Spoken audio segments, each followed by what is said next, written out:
If I asked who's the greatest boxer of all time, a lot of people, especially from the older generation, would say Sugar Ray Robinson. And one would assume that during his time he ran the sport.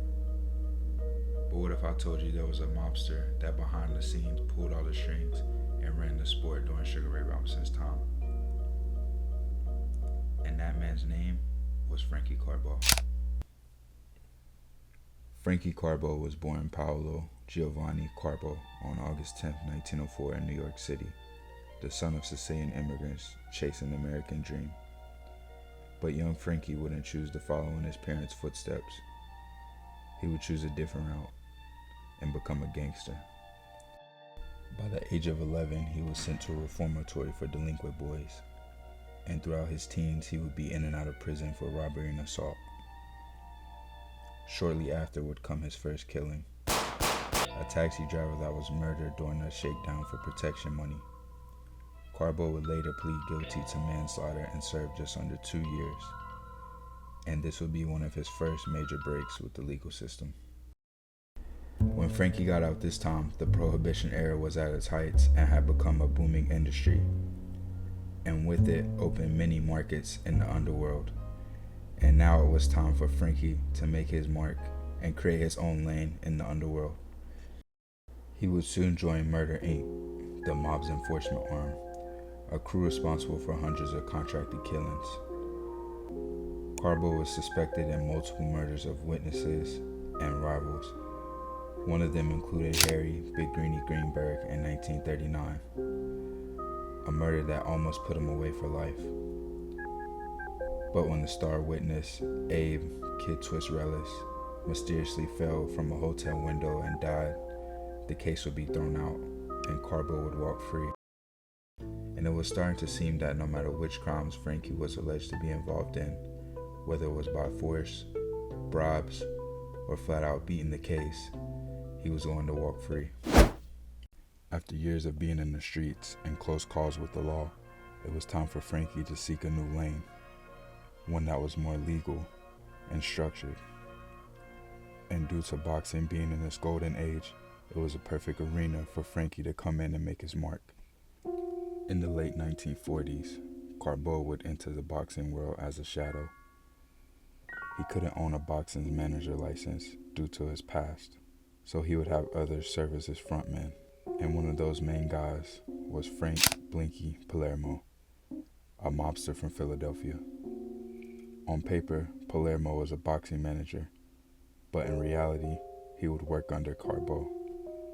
It wouldn't take long before Frankie and Blinky would own most of the top-ranked fighters in the welterweight and middleweight division.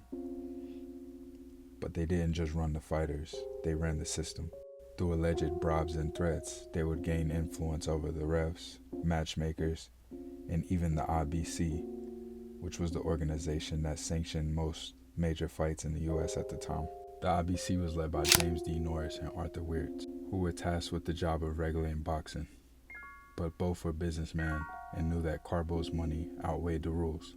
Carbo would become an invisible partner, which would allow him to fix fights, decide rankings, and dictate who could fight for titles. Later, during the trial that would link back to a mob tied to Carbo, Jake LaMotta would admit that his 1947 loss to Billy Fox was staged. LaMotta would go on to say, quote, "You couldn't get a fight unless you went through them," end quote. With Jake LaMotta being a legend, it wasn't just a cool quote that sounded good. He was giving us a sneak peek into what it was like to deal with Frankie and his crew behind the scenes. Kid Gavilan, who was signed to Tommy Moorhead, a man that worked under Blinky. Gavilan would later go on to be world champion at welterweight.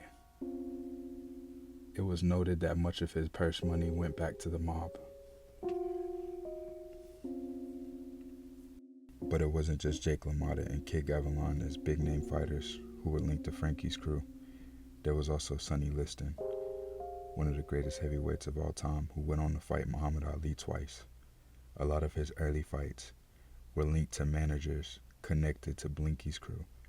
This showed the power that Carbo had amassed in the sport. And Jake LaMotta's quote didn't just ring true to fighters.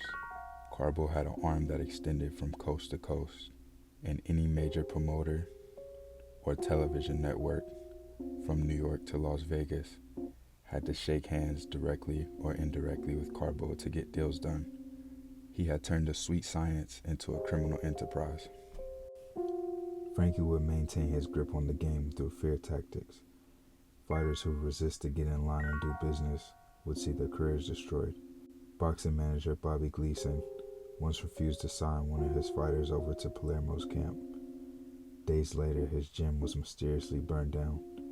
Boxing commentator Don Dunphy once went on to say, quote, "Everyone in boxing knew who the real boss was, and it wasn't the commissioner," end quote.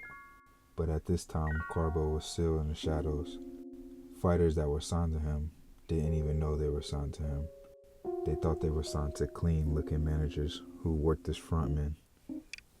But by the mid-1950s, Carbo's name would start showing up in Senate investigations into organized crime.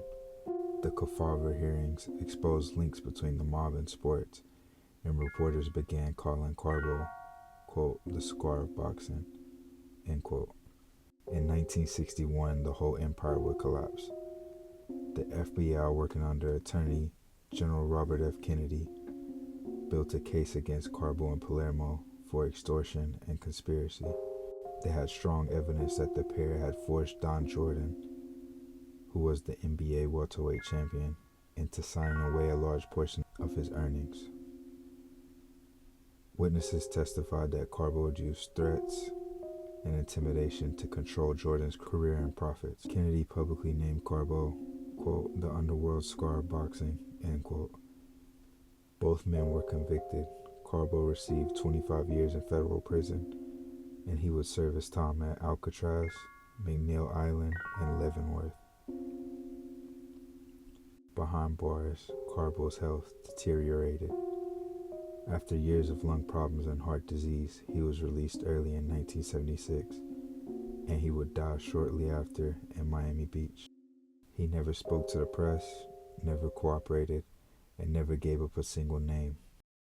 The mob principles ran deep.